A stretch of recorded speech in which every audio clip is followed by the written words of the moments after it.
Hello les amis, j'espère que vous allez bien. Aujourd'hui, on est à Disneyland Paris. On va faire une petite vidéo spéciale récapitulatif du 30e anniversaire de Disneyland Paris. Allez, c'est parti, générique!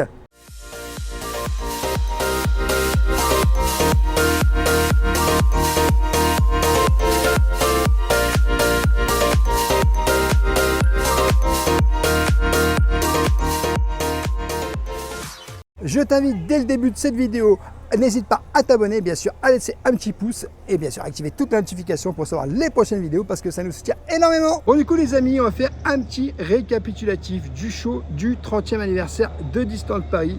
Alors les festivités avaient commencé le 6 mars 2022, on était présents sur le parc et on avait vraiment kiffé de fou avec la nouvelle parade, le nouveau show, les personnages, la food, vous aviez plein de nouvelles choses. Et on est là un petit peu pour parler de ce qui s'est passé, de ce qu'il y a eu, aussi bien aussi éventuellement bien sûr du 30e anniversaire lui-même le 12 avril où c'est vrai qu'en fait en réalité on s'attendait à quelque chose d'incroyable. Je reviens dessus parce que c'est quelque chose qui pendant ce 30e anniversaire nous a vraiment en fait un petit peu déplu, on va pas se mentir.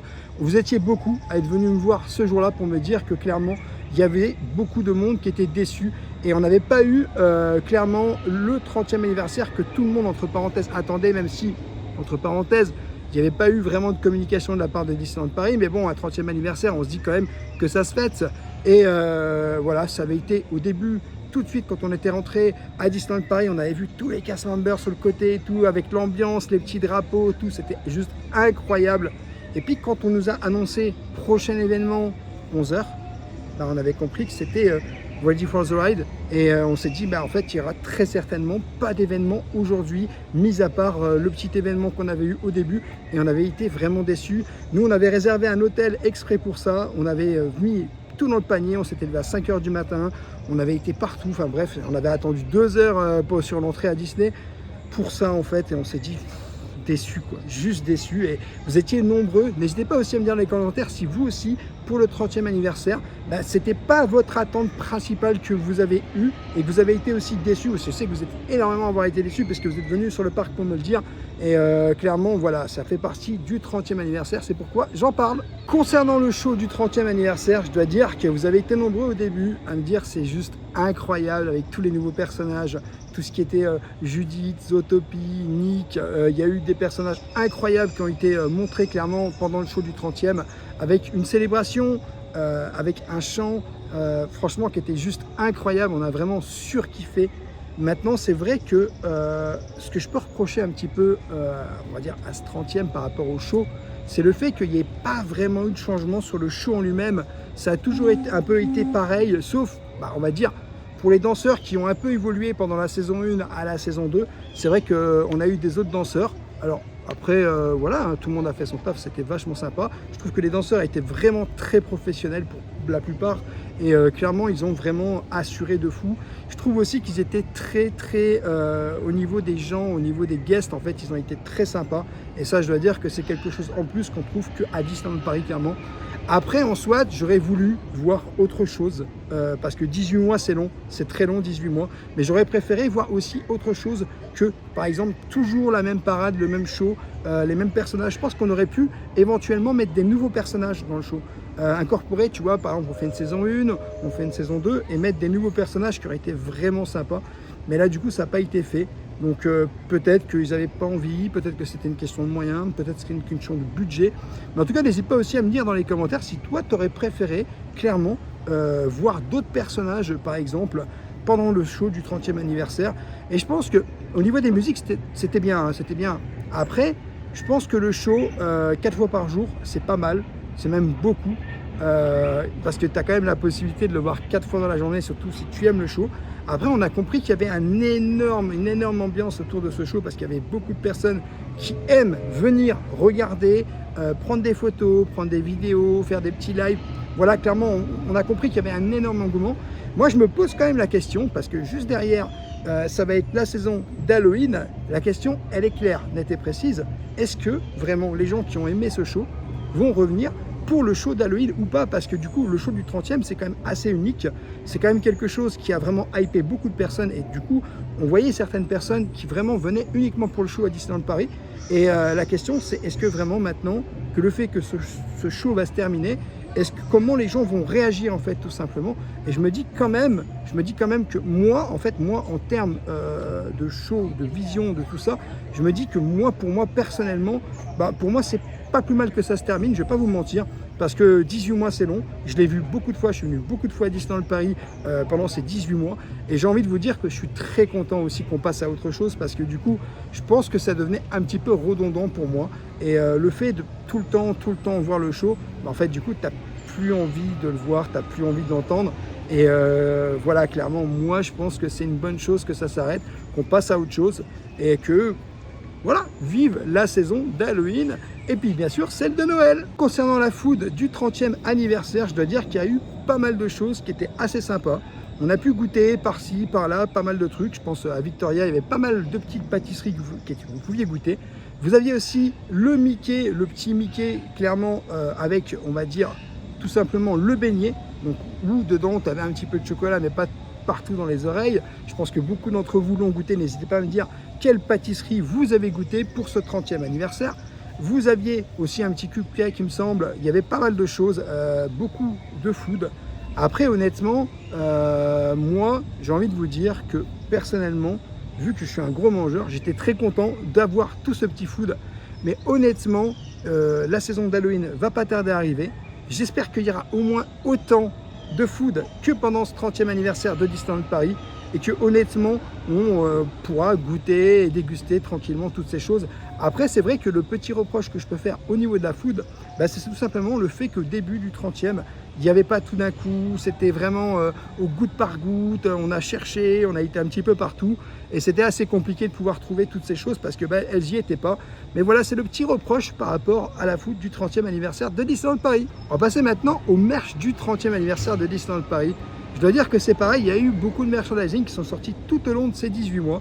Au début, on avait eu les sacs du 30e anniversaire qui étaient, il me semble, vendus 100 €. C'est vrai que ça avait fait un carton plein, mais un carton plein total. On a eu au fur et à mesure du temps le petit pouce mousse aussi que vous aviez, je ne sais pas si vous vous rappelez, qui était en rupture de stock également, parce que c'était vraiment une dinguerie, c'était la folie. J'avais même pas réussi à faire, tu vois, la tête de Mickey, je me disais mais comment on fait, tu vois, c'était un carnage. Et puis clairement, tu as tous les produits qui sont arrivés au cours du temps, en fait. Là, il y a 4-5 mois, ils ont mis un peu tout ce qui était t-shirt du 30e anniversaire, un peu comme les danseurs et tout, pour faire comme si tu étais en fait un danseur du show du 30e anniversaire de Disneyland Paris. Je dois dire que ça, c'était plutôt, entre parenthèses, sympa, mais je trouve que c'est arrivé un peu trop tard, surtout pour les gens qui étaient vraiment fans du 30e anniversaire. Moi, j'avais acheté sac à dos, tasse, vous aviez aussi tout ce qui était gourde. J'avais acheté pas mal de choses, on avait beaucoup de choses. Il y avait aussi tous les t-shirts qui étaient vraiment très jolis. Après, honnêtement, je pense que, perso, c'est vraiment une réussite, le merchandising, mis à part vraiment qu'ils ont peut-être un petit peu trop attendu à mon goût personnellement pour sortir vraiment, on va dire, les t-shirts du 30e de la fin qu'ils ont sorti là cette année en 2023 aux alentours du mois d'avril. Mais sinon, franchement, le merchandising, moi j'ai trouvé ça super bien, super beau. Je pense que ça s'est vraiment beaucoup vendu. N'hésite pas aussi à me dire dans les commentaires quel merchandising toi tu as acheté pendant le 30e, parce que je pense que vous êtes beaucoup et vraiment énormément à avoir pu acheter des merchandising du 30e anniversaire. Le 30e anniversaire, c'est aussi l'ouverture d'Avenger Campus. Voilà, Avenger Campus qui était énormément attendu. Nous, on avait eu la chance de pouvoir être là pour les préouvertures d'Avenger Campus et franchement c'était juste exceptionnel. C'est vrai que le 30e anniversaire rappellera quand même l'ouverture d'Avenger Campus. On avait fait tellement de choses dans ce land, on avait testé le restaurant Pim Kitchen, on avait testé le Stark Factory, on avait fait Spider-Man et puis moi Fly Force je l'avais pas fait, c'est Madame Rêveuse qui a été le tester pour nous clairement, mais c'était vraiment incroyable. On avait vécu un petit peu tous les spectacles parce qu'il y avait énormément de spectacles avec des personnages un peu partout, Thor, Loki, voilà, vraiment si vous êtes fan de Marvel, je vous conseille quand même d'aller faire un tour à l'Avenger Campus. Alors il est vrai qu'il y a des périodes où il n'y a pas de spectacle, il y a des périodes où il y a des arrêts de spectacle, des choses comme ça, mais honnêtement, moi je trouve que si vous aimez tout ce qui est en fait Rock'n'Roll Coaster à l'époque, qui est aujourd'hui Fly Force, éventuellement c'est le même ride. Après, vous pouvez tester. Et il y a aussi l'attraction Spider-Man que je trouve vraiment super parce que du coup, clairement, on vit en fait un super moment. on est là, on tabasse et tout, on essaye de faire le meilleur score. Et puis surtout, à la fin, quand tu sors, tu as l'équipe qui a le meilleur score de la journée, le meilleur score du mois. Et puis si tu as le meilleur score dans l'heure ou le deuxième, troisième, quatrième, je trouve que c'est un petit peu une attraction challenge qui est vraiment hyper sympa à faire.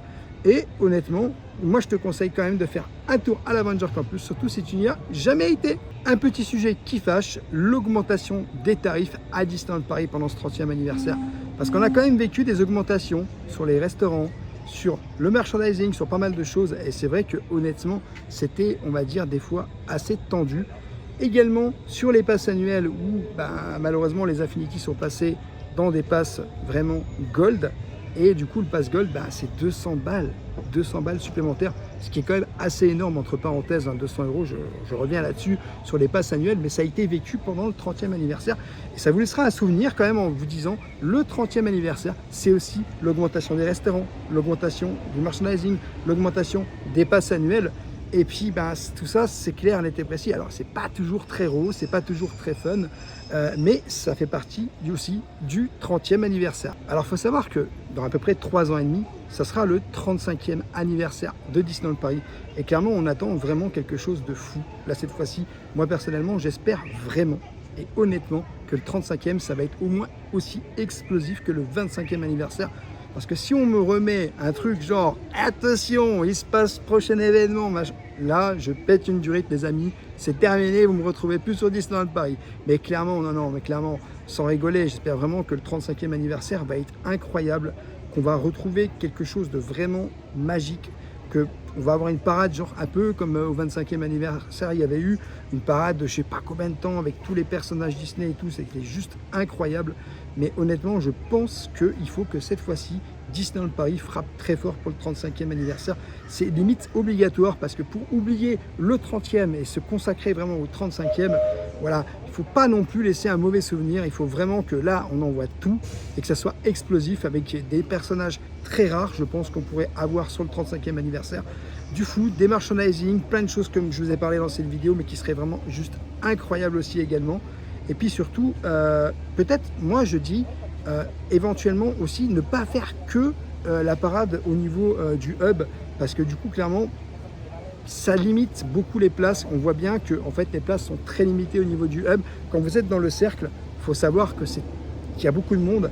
Puis surtout, derrière les petites lignes, en fait, où c'est que tu as la possibilité de voir les danseurs, tu as très peu de monde en fait, en réalité. Ça comporte à peine quelques personnes. On parle de quoi? 10 personnes, 15 personnes peut-être maximum. Donc clairement, ouvrir le show à plus de monde pour que plus de personnes puissent vraiment en fait avoir des interactions avec tout le monde. Voilà les amis, on arrive bientôt à la fin de cette vidéo. En tout cas, j'espère que le petit concept de débriefing vous aura plu. N'hésitez pas à me dire dans les commentaires clairement si vous voulez d'autres vidéos spéciales débriefing sur tel événement, tel show, telle petite chose. Et puis bien entendu, n'hésitez pas à laisser un petit pouce sur la vidéo. En tout cas, je te fais des bisous et je te dis à bientôt.